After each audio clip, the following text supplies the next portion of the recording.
Tornare all'origine significa collassare il nucleo della realtà e così spazio e tempo si piegano come in un buco nero. L'illusione della materia è solo un modello di manifestazione che segue uno specifico programma matematico, geometrico. Ritorno all'origine, dove il futuro e il passato si fondono, dove la struttura della realtà si manifesta in diversi mondi, in diverse dimensioni e su differenti densità. Il futuro è il passato e il passato è il futuro. Perché il tempo è una dimensione della coscienza.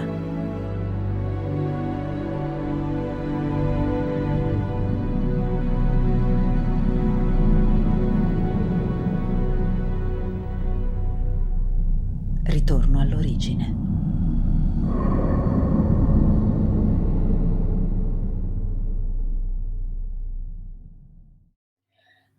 Buonasera a tutti e bentornati sul mio canale. Un altro appuntamento attesissimo di Back to the Origin, ritorno all'origine. Questa sera parleremo di Atlantide. Allora, il mito di Atlantide è veramente enorme, lunghissimo, pieno di sfaccettature, pieno di storie che apparentemente potrebbero sembrare un pochino contrastanti, ma in realtà è perché è una storia veramente tanto lunga, che si allaccia comunque all'ultima parte proprio del progetto uomo, della storia dell'essere umano che ho iniziato diverse live fa e che sta arrivando alla parte conclusiva. Allora, per tirare le fila dell'ultima parte della nostra storia, quella un pochino più recente, anche se si parla sempre di migliaia e migliaia di anni fa, volevo riprendere un po' questo mito, questo discorso su Atlantide, perché piace sempre tanto, affascina e abbiamo dei frammenti di informazioni che spesso non aiutano a comporre un quadro e un puzzle organico. Allora, chi mi ha seguito saprà che io ho iniziato a parlare di dimensioni, a parlare di densità e a parlare di una storia molto antica che, proprio perché siamo all'interno di una matrice olografica, tende a ripetersi e seppure con situazioni un po' diverse, però il tipo di ritmo e di avvicendarsi di alcuni fatti, risulta un po' come in un videogioco, livelli diversi di gioco, di difficoltà, ma in cui le missioni si assomigliano un po'. Ed effettivamente è quello che è successo e che è quello che continua un po' a ripetersi. Allora, la storia di Atlantide, la primissima Atlantide, se vogliamo parlare di questo dobbiamo andare molto indietro nel tempo, all'inizio del progetto Turaneusiam. Ovviamente non farò di nuovo il riassunto, ma giusto solo per aiutarvi a collocare i pezzi, avevamo raccontato di come 560 milioni di anni fa sia stato creato, progettato il famoso uomo angelico Turaneusiam, che doveva avere 12 filamenti, eccetera, eccetera. Tra i 560 milioni e i 550 milioni di anni fa si sviluppa questo Turaneusiam, questo uomo argerico immortale in un universo di seconda densità. Stiamo parlando di Tara. Qui ci sarà una prima divisione e poi anche delle chiamiamole così, divisioni, perché arriveremo a 12 subrazze che poi saranno le 12 tribù, ma la prima grande divisione, anche un po' culturale ed evolutiva, anche spirituale se vogliamo, è tra gli Alamiani e i Lumariani. Gli Alamiani sono i più antichi Atlantidei che possiamo pensare. È il corrispettivo degli Atlantidei di cui parleremo stasera, ma all'epoca di Tara, all'inizio della creazione.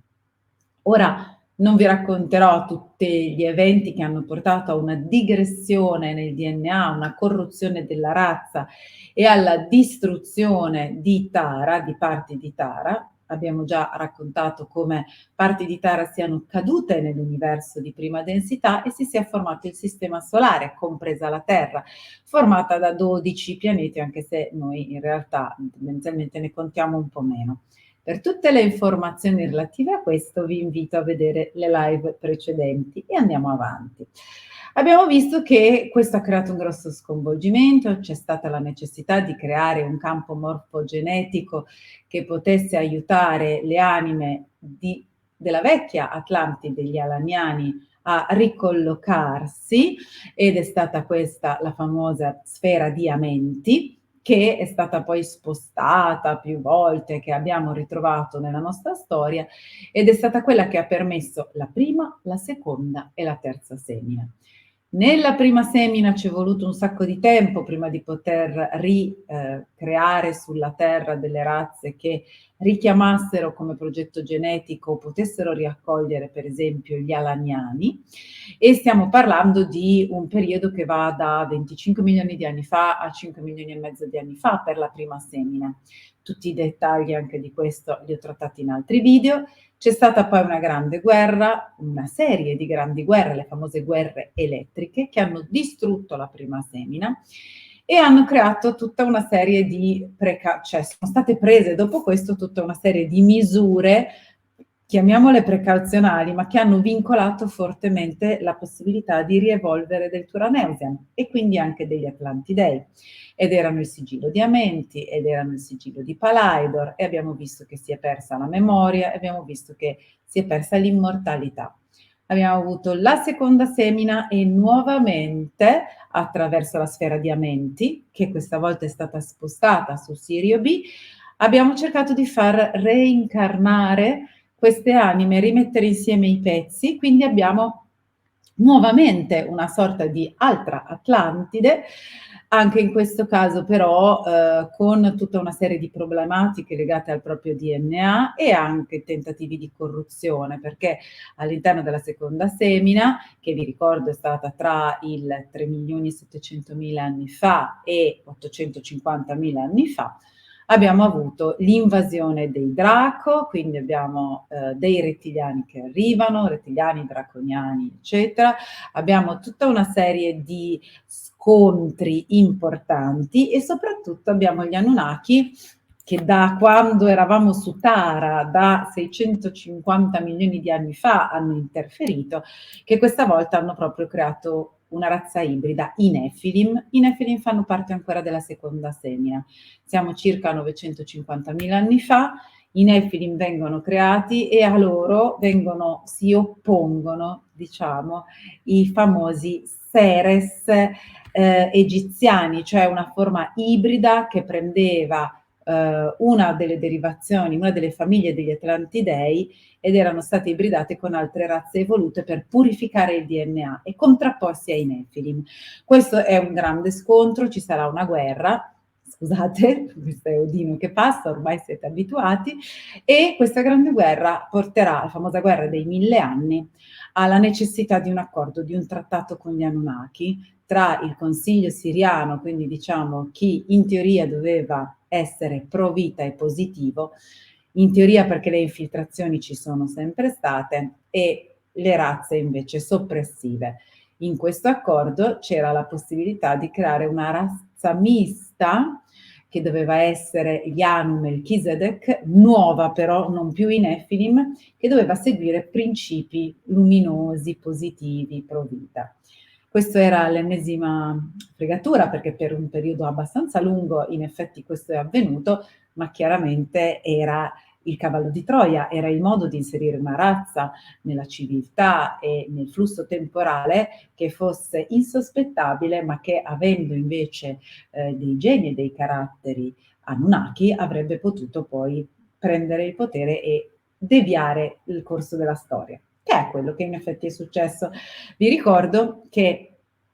il problema e il punto di forza di tutte queste razze antivita sintetiche gestite in realtà dal sistema artificiale, quello di far credere, di aver sempre fatto credere di non essere in realtà in assenza di sentire, perché simulano il sentire, e quindi di avere un'opportunità di redenzione, di doversi guadagnare, o insomma bisognava potergliela dare questa opportunità di redimersi. E i creatori in questo hanno sempre acconsentito, perché la loro visione ovviamente era gestita dalla loro modalità di affrontare la realtà e la vita, tendenzialmente positiva, pro vita, empatica, e recentissimamente è un passo molto recente quello di riuscire a rendere così evidente, cosa che in passato non lo è mai stato, quanto tutte le razze antivita, tutte le razze che vengono chiamate angeli caduti, siano in realtà scollegate dalla sorgente, quindi impossibilitate a nessun tipo di redenzione. È stata una finta questa. È stato raccontato per permettere a queste razze di infiltrarsi meglio e manipolare di più i creatori. È un po' sempre la stessa storia che si ripete. Allora, eravamo arrivati comunque al trattato Anu Elohim,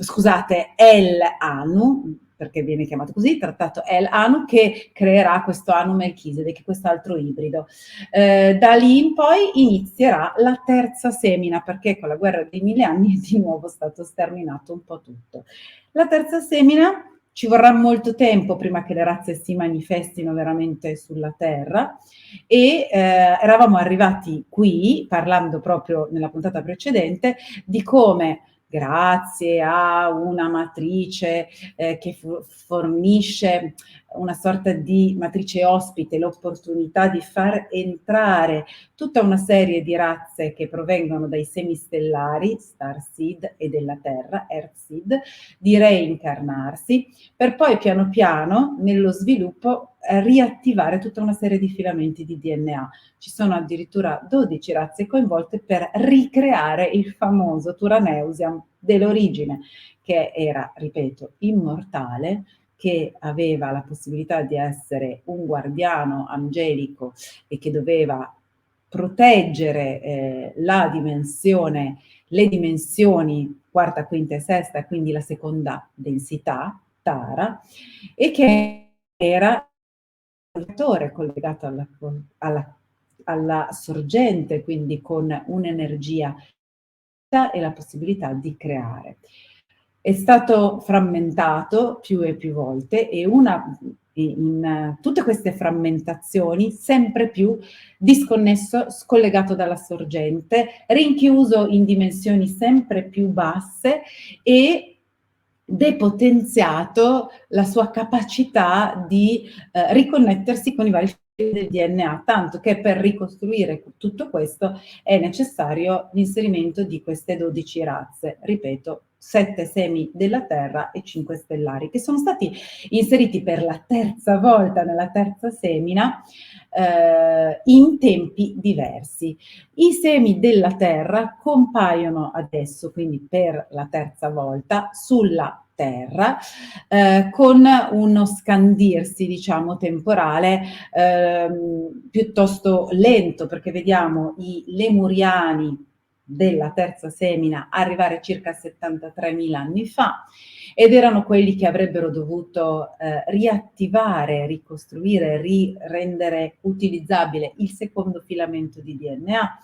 Poi abbiamo visto arrivare gli Atlantidei, e adesso parleremo di loro, che hanno il compito del terzo filamento del DNA, e stiamo parlando di 70.000 anni fa. Poi abbiamo gli Ariani, che devono riattivare il quarto filamento di DNA, e questo è il punto in cui ci troviamo noi, che stiamo cercando di sviluppare il quarto, ma ancora non l'abbiamo fatto, e poi ne avremo a razze future che lavoreranno sul quinto, eccetera, eccetera. Gli ariani sono qui da 65.000 anni fa, e hanno ognuno di queste razze il compito di mescolarsi con una razza che viene inserita leggermente prima sulla Terra, parallela, che ha i filamenti complementari per aiutare lo sviluppo. Allora, tutto questo Odino non si fa mancare, vedete la schiena, ma per fortuna si sdraia. Tutto questo ci porta ora a parlare invece proprio della storia di Atlantide e di Atlantide, questa Atlantide, quindi gli Atlantidei che vengono riseminati e ritornano a creare una loro cultura fisica sulla Terra dell'universo di prima densità. In realtà se fosse la seconda densità sarebbe Tara, non sarebbe neanche la Terra, 70.000 anni fa. Allora, 70.000 anni fa cominciano ad arrivare e sviluppano una cultura, direi, luminosa, positiva, avanzata, che ha sicuramente tutta una serie di caratteristiche legate alla volontà di espansione, crescita, eccetera. Diciamo che è un momento positivo che viene visto anche da altre razze che stavano supervisionando, come sempre, questo progetto, quindi parliamo del Consiglio Siriano, di cui abbiamo parlato tante volte, e di altre razze che comunque spesso affluiscono al Consiglio Siriano, che dovrebbe monitorare l'evoluzione, e viene deciso proprio perché Atlantide si sta sviluppando bene in una zona che è un continente enorme, il famoso continente di Atlantide, che corrisponde all'area dell'Oceano Atlantico, ma arriva fino all'Egitto in realtà, vengono supportati, vengono aiutati, viene dato il permesso a questa cultura di ricevere dei doni e questi doni sono dati specialmente da una razza di cui ogni tanto abbiamo parlato, che si chiamano i Maharaj. I Maharaj sono siriani, umani, umanoidi, di Sirio B, completamente blu, con le fattezze umane, ma sono blu. Hanno uno sviluppo importante e forniscono, diciamo così, dei tools, degli strumenti agli Atlantidei di quell'epoca per utilizzare l'energia. Sono loro i primi che gli portano in quell'epoca questi enormi cristalli generatori. Guardate che per enormi si intende proprio giganteschi, come uno degli stati americani, cioè non qualcosa di piccolo. Ce n'erano di varie dimensioni in ogni caso e vengono consegnati agli Atlantidei e messi alcuni anche sottoterra ad Atlantide, con la capacità di raccogliere e immagazzinare energia. Questa energia da dove viene presa? Allora, dobbiamo fare un piccolo passo indietro e ricordare che la sfera di Amenti era il passaggio, era il campo morfogenetico della razza che fungeva da situazione intermedia per ricostruire, riportare, rifornire alle razze sulla Terra, incarnate sulla Terra, la possibilità di tornare al loro campo morfogenetico di base, che derivando tutte da Tara erano su un'altra dimensione. Ora abbiamo visto che la sfera di Amenti è stata collegata inizialmente con la Terra, poi è stata spostata e portata in una parte di questa messa su Sirio e c'era il passaggio da Sirio. Poi abbiamo visto con il nome Arca dell'Alleanza si è creato questo collegamento tra la Terra Andromeda, dove questa volta è stata spostata la sfera di Amenti e appunto la sfera di Amenti. Quindi al momento in cui abbiamo gli Atlantidei che si incarnano, passano le loro anime, si connettono ed entrano su un piano terreno attraverso la sfera di Amenti, che abbiamo visto che aveva questa modalità di passaggio attraverso l'Arca dell'Alleanza, che era un po' il ponte, no? La strada a senso unico perché era stato creato un sigillo per cui si poteva dalla sfera di Amenti tornare sulla Terra, ma era più complicato se non si aveva il quinto filamento del DNA, quindi c'era un sigillo, tornare indietro. Quindi questo avrebbe dovuto, ce l'hanno raccontata come agevolare l'evoluzione, o meglio, essere una tutela per evitare problematiche evolutive. In realtà era l'ennesimo intoppo per crearci dei problemi, ma questo ormai è abbastanza chiaro che è sempre stato il solito approccio. Niente viene mai fatto in realtà per tutelarci, così come lo vediamo all'interno delle proposte sanitarie che il nostro amato governo ci propone, eccetera, eccetera. Eviterò di toccare tasti che possono ulteriormente creare dei problemi, visto che già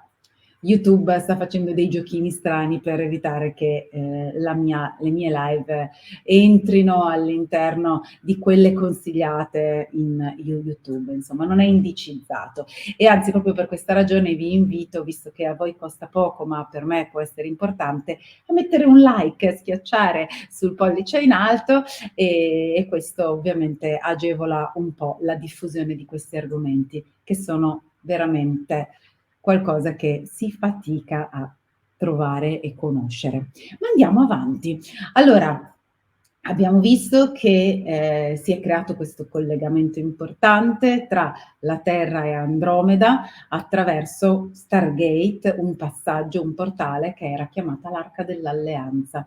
Questi portali poi ce n'erano diversi sulla Terra ed erano tutti in collegamento, ma all'epoca il principale era proprio in Atlantide. E poi c'erano via terra dei collegamenti energetici che permettevano altri portali anche nel continente della Lemuria di entrare in collegamento. Quindi ce n'erano parecchi, ma sicuramente Atlantide aveva un po' quelli principali. Ecco. Vi ricordo, ne avevamo parlato comunque già prima, che ovviamente ognuna di queste culture aveva un loro continente e un loro spazio, e per quanto riguarda i lemuriani erano in quello che adesso è l'area tra l'Oceano Pacifico e la Cordigliera delle Ande. Quindi due zone totalmente diverse. La cultura di Atlantide, grazie anche appunto a questi generatori cristalli, si sviluppa e vi stavo raccontando come funzionavano. Allora, i Maragi siriani blu spiegano agli Atlantidei che questi cristalli sono in grado di sintonizzarsi attraverso l'Arca dell'Alleanza, con la sfera diamenti, con quell'area della sfera diamenti che abbiamo chiamato fiamma blu. In realtà abbiamo detto di essere blu turchese, che rappresenta l'energia di quarta, quinta dimensione. Vi ricordo che le dimensioni sono legate ai chakra e che il quarto chakra è il chakra del cuore ed è già la quarta dimensione, quindi siamo già in seconda densità, la prima dimensione di Tara, mentre il quinto chakra, quello della gola, che è legato al colore blu, è la quinta dimensione nella seconda densità. Il punto centrale, perché ogni densità ha 3 dimensioni, quindi questo collegamento tra la seconda dimensione della Terra e la quinta su Tara, all'interno della sfera diamenti, era fatta dall'Arca dell'Alleanza, che prendeva proprio l'energia da quella parte che viene chiamata fiamma blu. Quell'energia della fiamma blu è l'energia immagazzinata nei cristalli. Scusate. Un attimo. Ok, immagazzinata nei cristalli, vi stavo dicendo che avevano l'opportunità di fare delle cose incredibili, cioè questi grandi cristalli sintonizzati e acquisendo questa energia di quinta dimensione, questa energia della fiamma blu, potevano fare molte cose fighe, oggi diremmo così, perché riescono a modificare la gravità, e questo anche attraverso l'utilizzo di altri strumenti caricati con quella energia specifica, per esempio gli Ankh. Abbiamo parlato dell'utilizzo degli Ankh. Quindi attraverso i cristalli caricati con l'energia della fiamma blu e passata poi questa energia in questi strumenti più portatili che erano gli Ankh, si poteva plasmare, modificare la materia, si poteva incidere sul tempo, si poteva guarire il corpo, riequilibrare le frequenze energetiche degli individui, quindi erano anche una forma di guarigione, potremmo dire bioenergetica, si poteva intervenire sull'equilibrio dei chakra e quindi si poteva aiutare anche l'evoluzione genetica della specie, un aiuto enorme. Questa tecnologia viene diffusa ovviamente anche in Egitto. In Egitto piano piano diventa sempre più un luogo nevralgico perché alcune specie si sviluppano lì, che sono gli ibridi che erano stati creati nella seconda semina e che si rincarnano, i famosi egiziani ibridi Seres egiziani, che dicevamo, che erano nati per contrastare i Nefilim, che ora piano piano riprendono a svilupparsi proprio in Egitto. Poi abbiamo visto non solo la loro presenza ovviamente, ma anche la presenza di quest'altra razza, gli ebrei, che erano comunque stati creati anche loro con un'ibridazione di una razza Starseed, poi mescolata addirittura con un'altra e sviluppati per un periodo nelle Pleiadi. Quindi in Egitto ci sono più di queste situazioni che hanno lo scopo di controllare anche lì i passaggi attraverso l'Arca dell'Alleanza. L'Arca dell'Alleanza ce n'è più di una ed è sempre il passaggio, vi ricordo perché poi il nome è diventato fuorviante, l'arco, perché più che arca era un arco inizialmente di collegamento tra la Terra e la sfera di Amenti, in questa situazione posta su Andromeda. Ora, tutta questa situazione sembra svilupparsi in un periodo positivo di prosperità, ma non bisogna mai stare troppo tranquilli, perché ovviamente avevamo già parlato del fatto che alcuni Anunnaki avessero in apparenza raggiunto un accordo e quindi smesso di mettersi di traverso rispetto allo sviluppo della razza umana, Turaneusiam, ma non tutti. Quelli che venivano chiamati resistenza Anunnaki non era per niente d'accordo né alla cacciata dei Nefilim, che pure c'era stata, né alla creazione di un altro ibrido Anunnaki umano, che era appunto l'Anu Melchizedek, perché quell'ibrido, secondo loro, doveva seguire delle caratteristiche legate appunto alle razze positive che loro non volevano, anche se poi in realtà, come vi dicevo prima, è stato funzionale e quindi andava benissimo anche questo, ma c'era chi si opponeva proprio in maniera più sfacciata e quindi dimostrava di essere una razza antivita a tutti gli effetti. In realtà tutti gli Anunnaki sono così, solo che alcuni si sono manifestati e camuffati da buoni, da positivi per un periodo, facendo credere di essere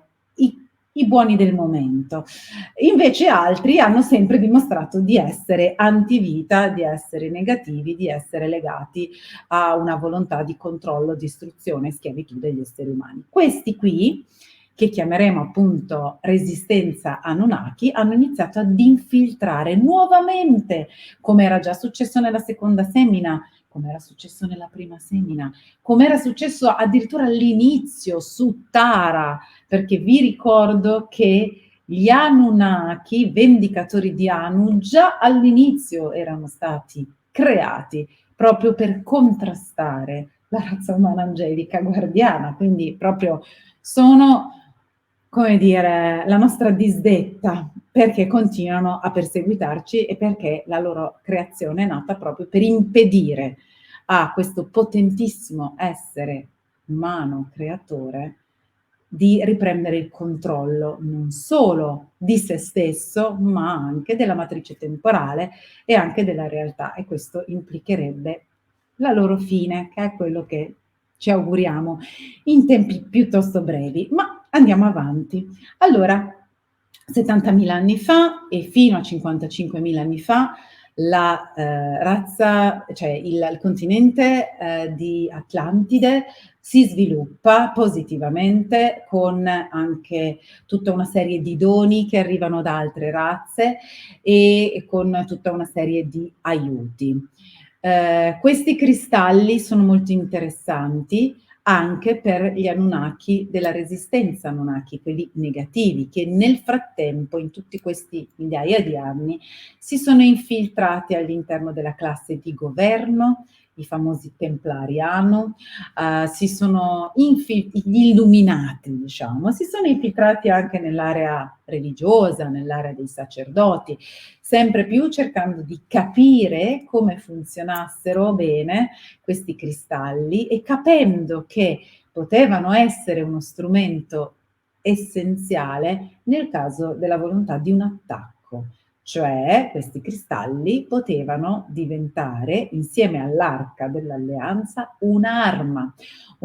per andare a colpire cosa? La sfera di Amenti, ovviamente, che era il campo morfogenetico dei pezzi della razza Turaneusiam, dell'essere umano, e i passaggi anche attraverso altri Stargate alla Terra interna, zone in cui si erano sviluppati tutta una serie di razze positive o comunque che si pensava lo fossero o più o meno infiltrate, tra cui tutte le razze che piano piano dovevano arrivare come semistellari e semi della Terra sulla Terra per far risviluppare il progetto. Quindi diciamo che era un'area di sosta, un'area anche di sviluppo che aiutava il passaggio dalle dimensioni quarta, quinta e sesta, quindi da Tara alla Terra. La terra interna, di cui abbiamo parlato nei video precedenti, era molto ghiotta per questi Anunnaki, che avrebbero tanto voluto prenderne il controllo. Una parte superiore, una parte di Anunnaki che è meno raccontata, di cui si parla meno, che è quella che ha sempre, attraverso il contatto con il sistema artificiale,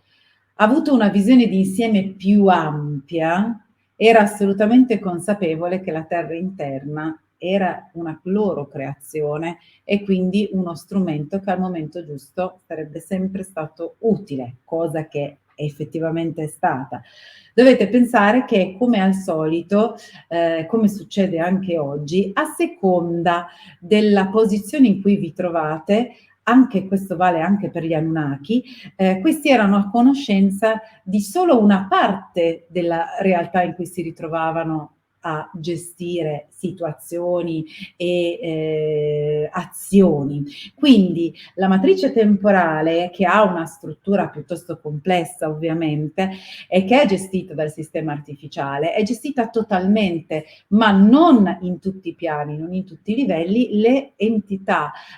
o le razze che si trovano a fare delle azioni, a intraprendere delle guerre, conoscono il sistema generale. Quindi a volte ci ritroviamo a vedere due polarità scontrarsi, così come si vede sulla Terra, destra e sinistra, e a basso livello i politici di destra e i politici di sinistra o una bella fetta di persone sono realmente convinte di portare avanti un sistema opposto alla controparte. Questo è successo anche con gli Anunnaki, molti dei quali erano realmente convinti di andare contro ad altri Anunnaki, alcuni definiti positivi e altri negativi. Ma su un livello superiore di realtà tutto questo era l'ennesima messa in scena, l'ennesima finta che doveva portare i creatori a identificarsi o a vedere due realtà contrapposte quando in realtà erano, come al solito, gestite dalla stessa. Ecco, questo vale anche per il discorso terra interna, che è comunque sempre stato gestito dal sistema artificiale, quindi non fatevi ingannare,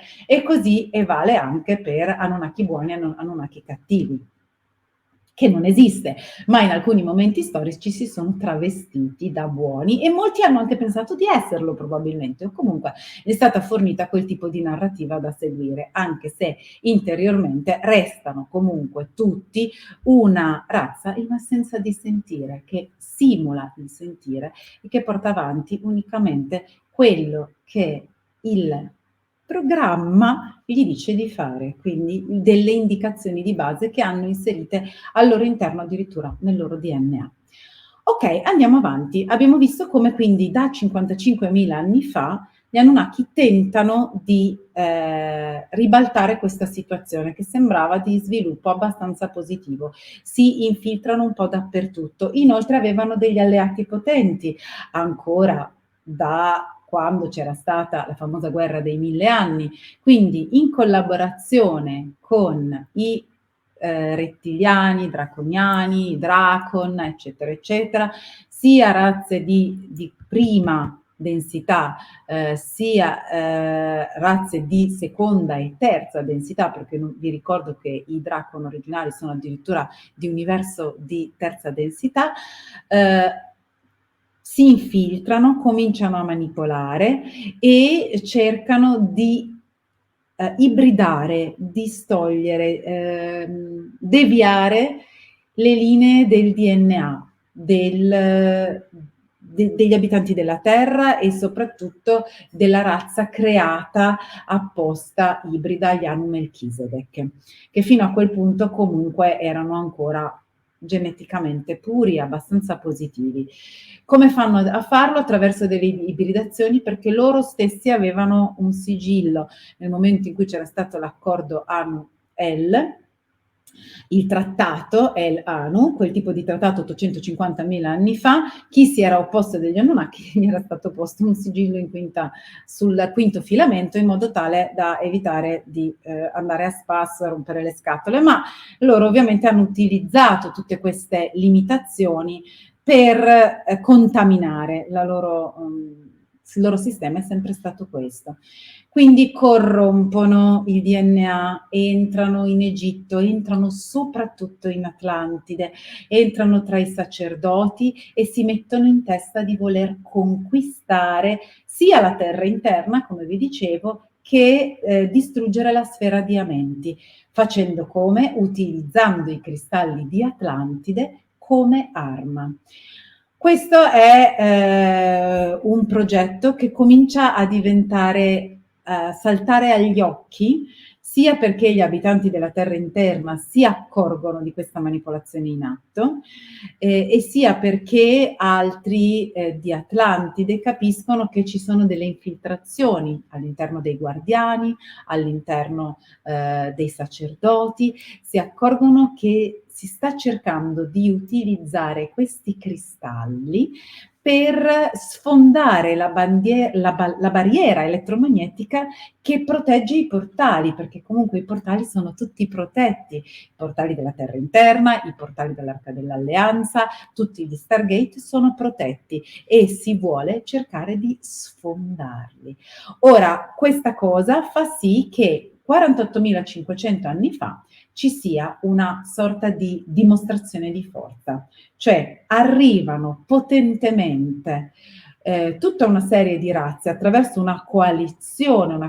importante che era stata fatta, e ne avevamo anche un po' accennato, tra i siriani e gli arturiani, c'è il consiglio siriano, insomma si mettono insieme un po' di razze potenti e si cerca di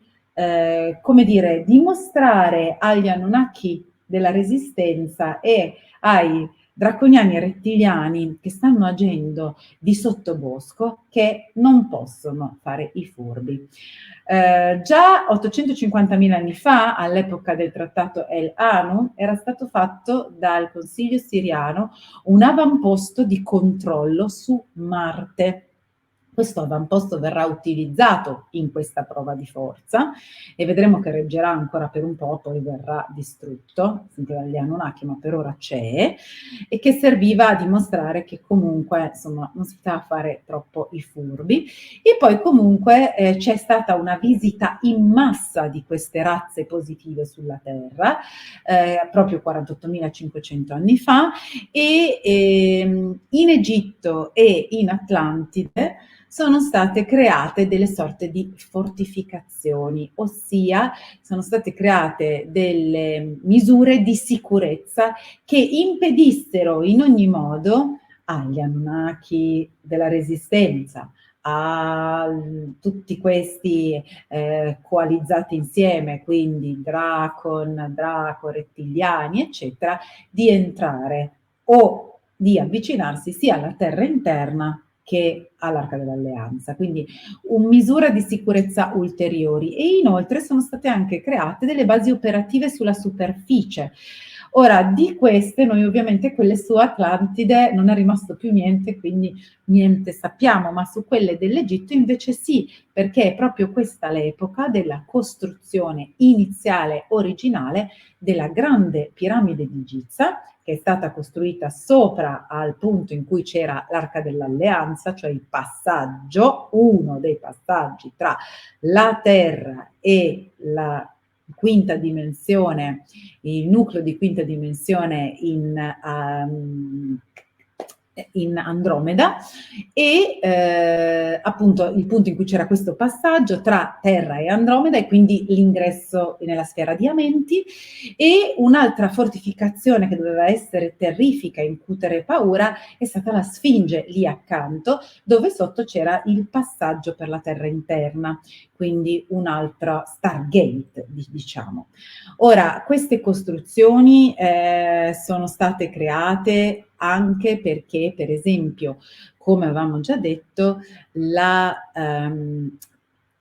piramide di Giza era una piramide, la grande piramide, orientata in un punto preciso, Sirio B, che poteva richiamare all'occorrenza rinforzi. Quindi era un po' come dire: noi abbiamo la possibilità sia di teletrasportarci, sia di chiamare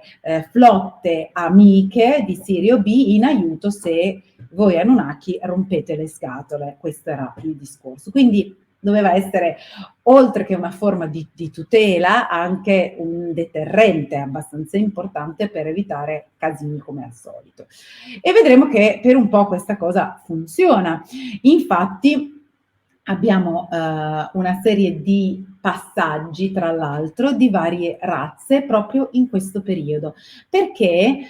dopo la costruzione della Grande Piramide, dopo la costruzione della Sfinge, che tra l'altro la piramide fungeva anche da camera di ascensione, quindi aiutava il passaggio di alcuni sacerdoti, di alcuni che avevano i filamenti del DNA adatti da una dimensione all'altra, non solo proteggeva l'Arca dell'Alleanza, ma permetteva sia di spostarsi sia anche di guarirsi, e quindi insomma era molto molto utile avere questa possibilità, e a questo punto abbiamo il riprendere in maniera importante, forse il momento più importante, di varie visite extraterrestri proprio attraverso questi passaggi, e devo dire che l'Egitto stesso acquista importanza. Scusate, ma Odino oggi proprio ha tanta voglia di collaborare e di ascoltare questa storia che si vede che gli piace particolarmente. Allora, attraverso la piramide, vi dicevo, ne avevamo anche un po' parlato, è stata creata una camera che viene chiamata di risonanza armonica, che fungeva anche da teletrasporto, ed è questo ha agevolato proprio facilmente l'arrivo di tutte queste razze e anche la possibilità di ascensione di tante entità. È stata attiva tutto questo fino a circa 30.000 anni fa, perché poi è successo qualcos'altro che ovviamente ha cambiato di nuovo le carte in tavola. E qui ho anche tutti i gattini che cercano di collaborare e raccontare anche loro, fa morire. Allora, perché che cosa è successo 30.000 anni fa? 30.000 anni fa, quindi intorno a più o meno 28.000 avanti Cristo, nuovamente abbiamo l'ennesimo attacco Anunnaki. Questa volta in maniera veramente importante e forte, perché poco prima di 30.000 anni fa, circa 35.000 anni fa, era stata inserita nella Terra una nuova razza, una razza pura Starseed, la Melchizedek, che era la prima ondata di nascita completa. Questa cosa aveva rafforzato le razze che portavano avanti un concetto positivo, pro vita, creative, eccetera, creatori, eccetera, aveva dato una spinta ulteriore alla cultura degli Anu Melchizedek, degli ebrei, dei Serres egiziani, di tutti quelli un po' più positivi, e di conseguenza avevamo in quel periodo una situazione che diventava, soprattutto in Egitto, sempre più catalizzante. La piramide diventa questa fonte di teletrasporto dove arrivano un sacco di razze, e vi ricordo anche il motivo per cui così tante dei vari e strani sono rappresentati nella religione egiziana, proprio perché l'Egitto diventa sempre di più il fulcro, il passaggio, e abbraccia un sacco di razze diverse che poi vengono rappresentate anche nella loro religione, nella loro cultura. Nel frattempo Atlantide invece, il continente atlantideo, diventa invece al contrario sempre più la mela marcia, sempre più il punto in cui si concentrano le razze soppressive negative, sempre più invasa, sempre più, come dire, corrotta e manipolata. E così, 30.000 anni fa, i Templari Anunnaki all'interno di Atlantide, che erano nel frattempo diventati appunto sempre più forti, decidono di cercare di sfondare le barriere che permettevano di entrare nella terra interna, le barriere elettromagnetiche che proteggevano i portali, cercano di abbatterle utilizzando i cristalli, cercano di abbattere anche le sicurezze per l'Arca dell'Alleanza, per arrivare alla sfera diamenti, e nel tentativo di fare questo si generano tutta una serie di esplosioni. Queste esplosioni causano danni incredibili, una fetta enorme della popolazione di Atlantide morirà, viene distrutta, e Atlantide affonda, perlomeno da continente diventa 3 isole, le uniche 3 isole rimaste. Ecco, diciamo che l'idea che noi abbiamo di Atlantide, con i cerchi concentrici, di questa città o civiltà fatta con tutta l'acqua in mezzo, eccetera, è la descrizione di quello che poi era l'Atlantide dopo questa esplosione. Questa esplosione, che doveva servire per far saltare i portali della terra interna, ma in realtà ha fatto saltare Atlantide, è stata di una potenza di circa 10 volte la nostra atomica, quindi una roba veramente incredibile, molto molto forte, perché hanno fatto esplodere proprio il grande cristallo, il cristallo più grande che era stato dato all'inizio dai Maharaji agli Atlantidei. Ora, tutto questo porta a una serie di problematiche, perché sulla Terra ci sono enormi sconvolgimenti, inondazioni, terremoti, e anche l'asse terrestre si modifica. La modifica dell'inclinazione dell'asse creerà dei problemi anche alla piramide, perché a questo punto, non essendo più orientata, scusate, verso Sirio B, non avrà più la giusta inclinazione per poter funzionare come teletrasporto. Vi ricordate che parlavamo appunto della possibilità di far intervenire la flotta di Sirio B se serviva, di funzionare come teletrasporto, eccetera. Quindi da 30.000 anni fa in poi, fin poi vedremo quando, la piramide non riuscirà più ad avere questa sua funzione, quindi entriamo anche per l'Egitto in un'epoca un po' più oscura, perché tutti i rapporti con le razze extraterrestri, che prima erano così frequenti, così semplici anche, avvenivano così naturalmente, con tutti gli apporti e gli aiuti, a questo punto invece non riescono più ad avvenire, non avvengono più. Quindi abbiamo un periodo più oscuro. Qualcuno parla di una sorta di medioevo, ma attenzione, non tecnologico, perché la tecnologia è rimasta e gli egiziani continuano ad avere comunque grande capacità di azione, anche se comunque meno rispetto a quello che poteva essere, più che la tecnologia, meno rapporti con le altre razze extraterrestri, quindi meno partecipazione alle dinamiche intergalattiche. Ok, comunque sia, in questo periodo, da 30.000 in poi, anche su Atlantide ritornano poi le varie razze, quindi vediamo ritornare quelli che si erano rifugiati nella terra interna, perché comunque c'è da ricordare che nel momento in cui c'è stata questa esplosione di Atlantide, il Consiglio siriano e i guardiani hanno cercato di evacuare poco prima che capitasse, di salvare la popolazione. Alcuni sono stati portati in Egitto, alcuni sono stati nascosti nella terra interna. Si è cercato di salvare il più possibile. E poi, una volta che l'asse si è riassestato, nonostante lo slittamento, insomma, una volta che sono finiti i terremoti e cataclismi vari, anche il continente di Atlantide è stato nuovamente abitato e riportato una serie di razze che erano scomparse prima. Anche quelli che erano stati salvati dalla resistenza Anunnaki, cioè i loro prediletti, gli Anunnaki negativi o i personaggi illuminati dell'epoca, sono stati riportati lì, mentre molti che facevano parte del consiglio siriano e che stavano ad Atlantide a quel punto sono stati trasferiti, si sono trasferiti in Egitto. Quindi abbiamo a questo punto uno spostamento, il focus che comunque era fortemente ancora messo in Atlantide fino a questo punto, nel momento in cui il continente crolla, nel momento in cui diventano solo più 3 isole, allora il focus si sposta in Egitto. L'Egitto diventa il luogo in cui viene portato avanti anche il percorso più spirituale,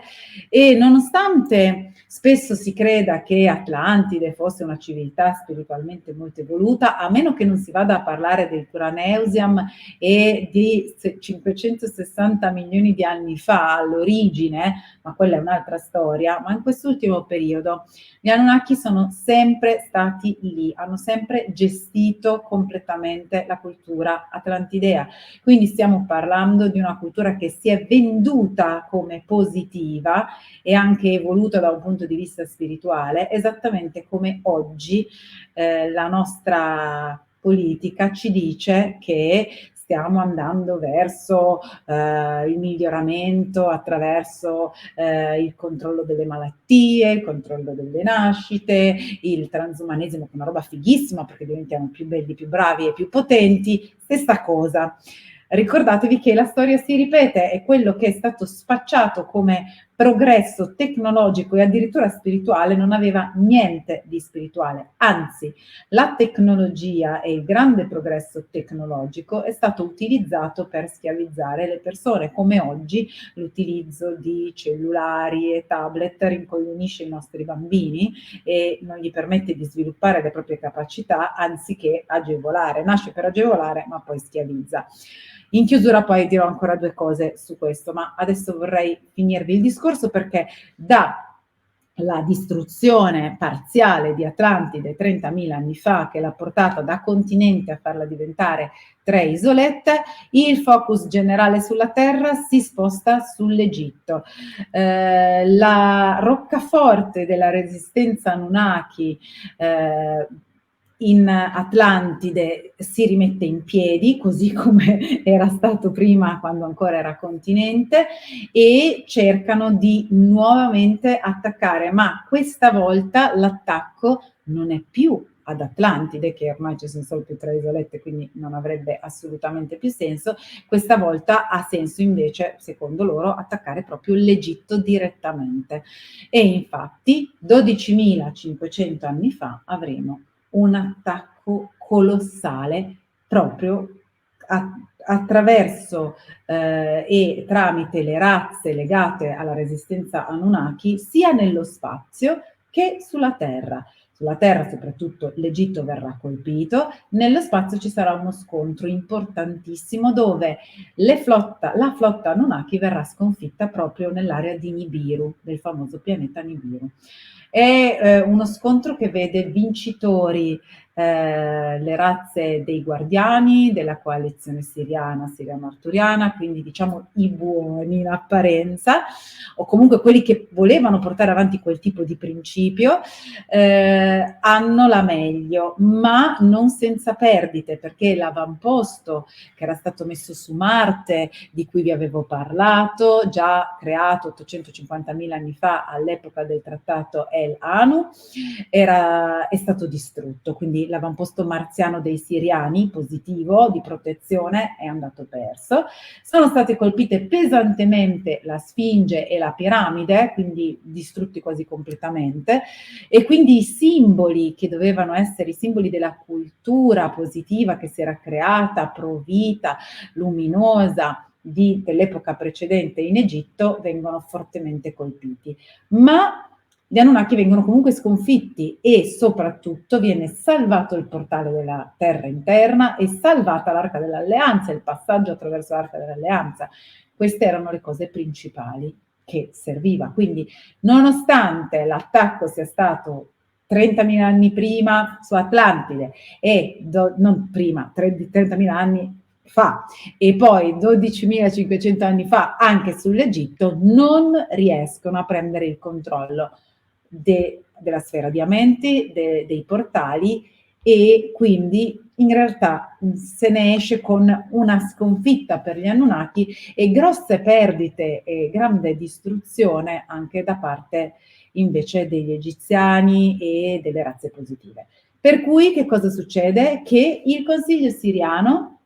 e i guardiani si rimettono all'opera per aiutare la ricostruzione. Viene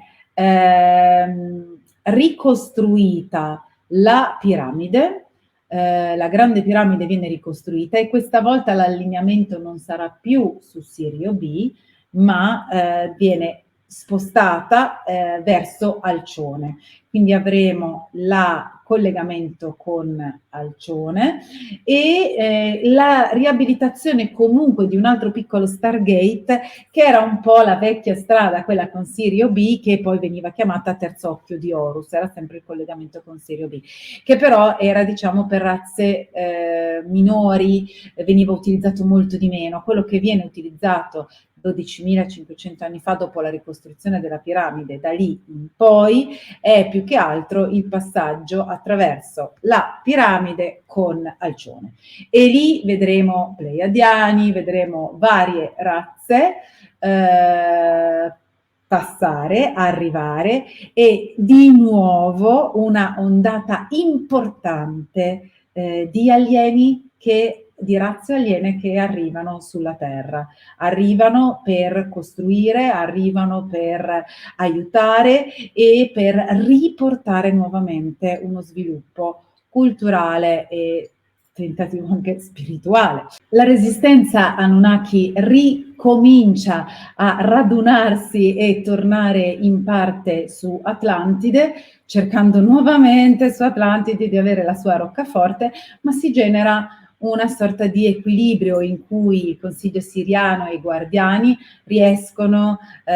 a riportare una spinta positiva e arginare i tentativi di controllo e di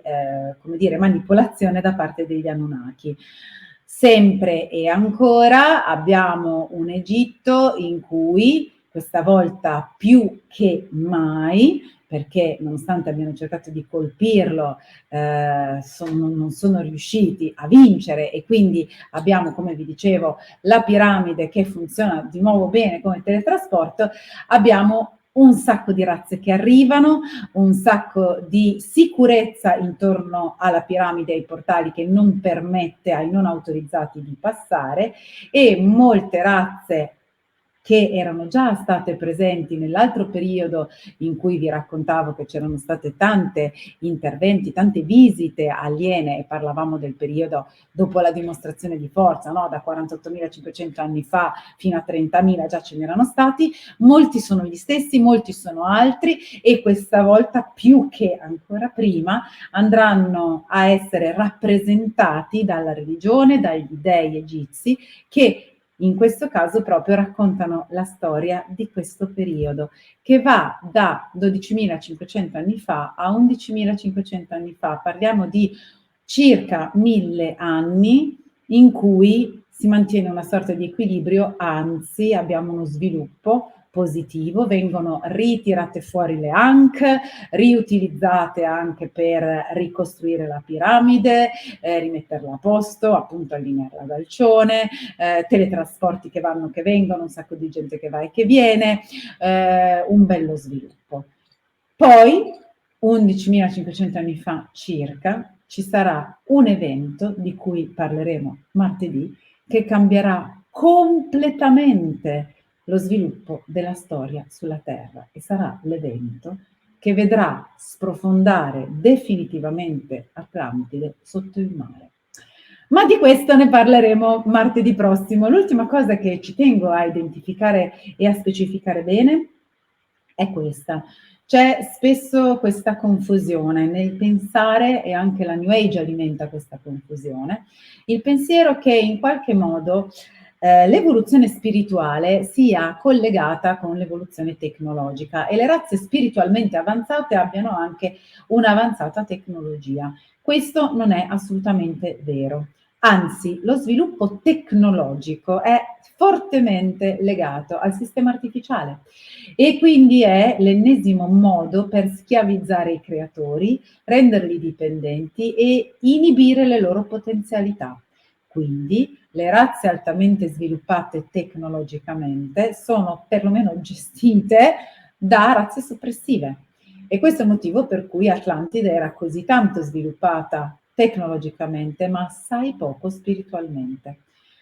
Ma fate attenzione, avere un elevato sviluppo spirituale senza avere quello tecnologico non significa che questo tipo di entità o di razze debbano stare sperdute su una montagna a farsi un culo tanto per poter produrre energia e calore col fuoco, per dire, quasi come se dovessero tornare indietro al Paleolitico, ma significa che hanno la capacità, senza l'utilizzo di strumenti esterni tecnologici, di attivare attraverso le proprie porte dimensionali, le proprie potenzialità, il proprio essere creatori, i propri filamenti di DNA hanno la possibilità di plasmare la materia, modificarla, viaggiare nello spazio, nel tempo, tra le dimensioni, creare. Quindi possono fare molto e molto di più di quello che è possibile fare con la tecnologia, che è in realtà semplicemente un surrogato che serve a inibire e schiavizzare, un po' come dire, se voi siete evoluti spiritualmente, parlate col pensiero, non avete bisogno del telefonino. Se invece io vi voglio tenere schiavi, vi porto il telefonino, così voi vi abituate a parlare solo col telefonino e non sviluppate la telepatia. Ecco, questo è un esempio proprio semplice, ma per farvi capire come fate molta attenzione alle culture, alle razze che si presentano come tecnologicamente super avanzati, perché tendenzialmente c'è la trappola. Il vero avanzamento spirituale comporta una capacità di creazione e di manipolazione della materia e delle dimensioni ad opera dell'essere creatore e non ad opera di una tecnologia. E con questo vi saluto e vi do appuntamento a martedì prossimo. E ricordo a tutti quanti che sarò a Prato questa domenica, perciò vi aspetto per potervi abbracciare di persona. Se siete interessati scrivete una mail a conference@backtotheorigin.org. Ciao a tutti e buona serata.